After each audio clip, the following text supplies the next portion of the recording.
Guys, share ko lang oh. Ganito karami yung bawang sibuyas ko kapag nag-gigisa ako para mas lalong sumarap.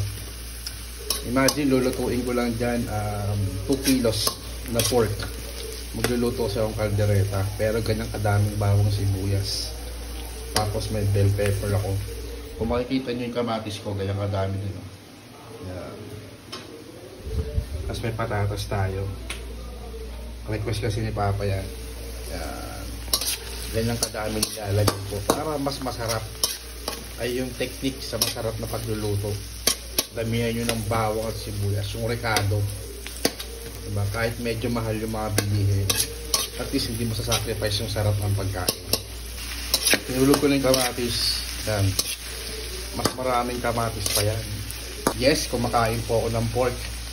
Pero konti lang, tikim-tikim lang tayo. Ribs naman yung lulutuin ko. Pagpapawisin lang natin yung kamatis hanggang madurog.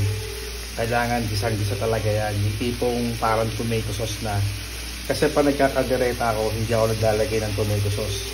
Maraming kamatis lang, tsaka tomato paste. Yan, yan kita nyo yan, nagtutubig na. Pero malayong-malayo pa yan. Gusto ko kasi durog na durog. Para iwas panis na rin. Then maglalagay tayo ng tomato paste. Okay na yung ganito. Tapos ito na yung pork natin. Mga ribs yan. Marinated na yan sa salt. Tapos oyster sauce. Then maraming pineapple juice. Ayan o. Hulog na natin. Dami yan. Ano, sakto. Haluin lang natin.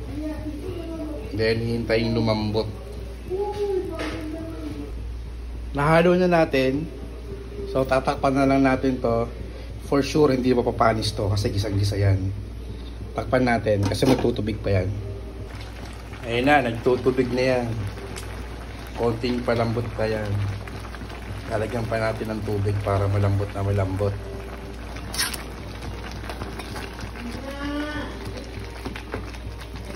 Para lalo maging mas masarap, maglagay tayo ng pineapple juice. Yan. Okay na yan. Yung iba, iinumin na natin. Maglalagay lang pala ako ng isang pirasong sili para magkaroon ng konting anghang. Sa bahay namin, wala naman mahilig sa mangang. Siyempre, kaldereta yan. Kailangan may anghang. Lagay tayo isa. Ayan, konti na lang, lalambot na yan. Makikita nyo yan. Yan. Nagiging sarsa na yung mga maraming bawang sibuyas kamatis natin. Ayan yung masarap na sarsa. Ayan o. Kita niya. Anyway, naglagay na pala ako ng asin. Asin lang po nilagay natin. Ayan, malambot na yan. Naglagay lang ako ng tubig dyan para may sarsa din. Then maglalagay tayo ng tomato paste. Pampakulay na lang to. Ay sinasabi sa'yo, hindi ako naglalagay ng tomato sauce. Kasi nauumay ako pag may tomato sauce eh. Tomato paste na lang yan, pwede na yan, baka umasim. Sa haluin ko na lang, magkakulay lang, then lagay na tayo, mas mabilis na yun. Next natin, maglalagay tayo ng pickles. Yan, pickle relish. Sama natin sa baw. Basta pag gumagawa ako ng kaldereta, madaming sangkap, mahal. Pero sulit naman.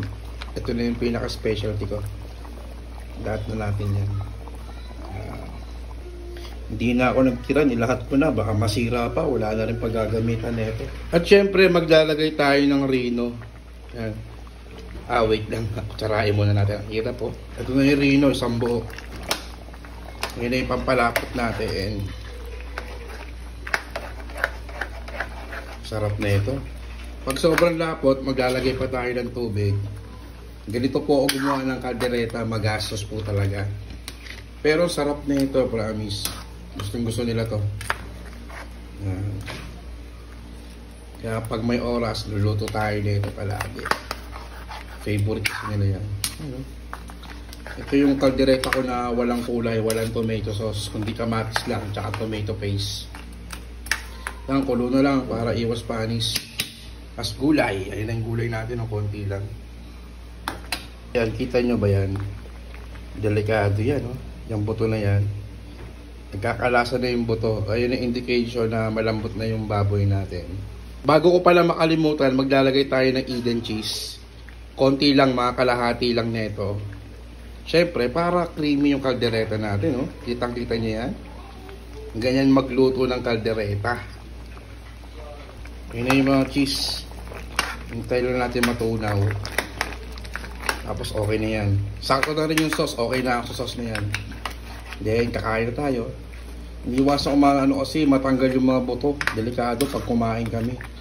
Next na natin yung gulay. Yan, luto na. Ay, ayun, nandoon pa yung bell pepper. Nandiyan na rin. Ako, nawawala yung bell pepper. Then, luto na. Ganyan po talaga para maputla. Kasi ayoko kasi ng mga tomato sauce eh. Hindi ko trip. Gusto ko yung ganito lang. Hindi na kaumay, hindi na asawa. Yan, nakain na kami.